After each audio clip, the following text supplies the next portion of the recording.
Assalamu alaikum wa rahmatullahi ta'ala wa barakatuhu. Barkanmu da sake saduwa da ku a wannan sabon bidiyo. To a bidiyon mu na yau za mu nuna muku yadda za ka ɗauko application da baya yi a ƙasar da kake. To domin ganin yadda za ku ɗauko application ɗin sai ku biyo mu a cikin bidiyo. Kamar da kuke gani da farko bari mu nuna muku application ɗin da baya yi a wayata.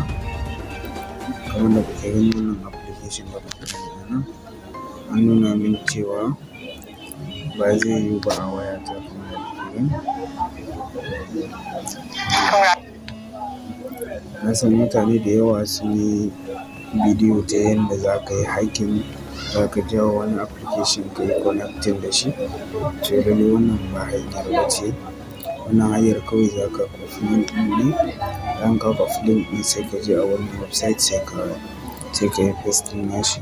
To bayan ka yi pasting nashi sai ka yi download ɗin shi sai ka yi install. To kamar da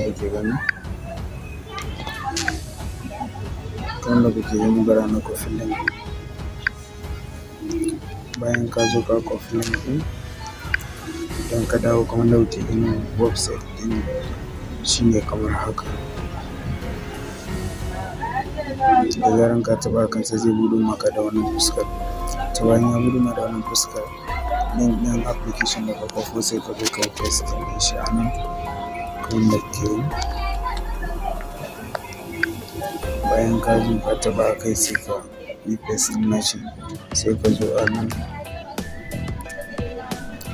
Sai ka taɓa kansa.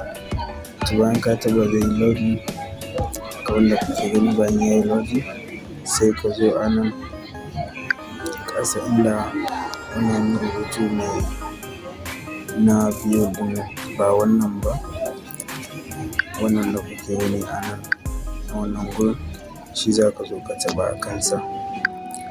Bayan ka taɓa sai ka jira. Bayan ka jira ya buɗo ma sai ka ga inda aka sa download yake. Wayata tana a Faransanci ne, za ka ga sunan minti da shi.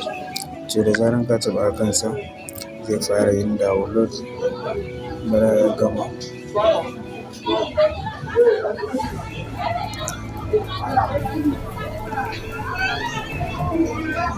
To kamar da kuke gani bayan ya gama sai ka zo ka taɓa a kansa sai ka yi install.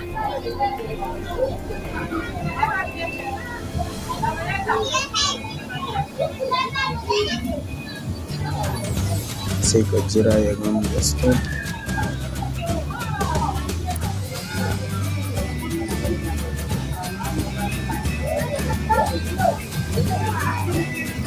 Okay, to ya gama install. Wanda kuke gani ya gama install wannan shine application ɗin wanda baya yi a ƙasar da nake. To wannan shine ƙarshen wannan shirin, sai na sake saduwa da ku a wani shirin gaba. Ina roƙon ku idan wannan bidiyo ya burge ku kar ku manta ku danna mun alamar like sannan ku danna alamar subscribe domin samun sabbin shirye-shiryen mu da zarar mun ɗora. Na gode kuma ku nuna share ɗin shi domin 'yan uwa su amfana.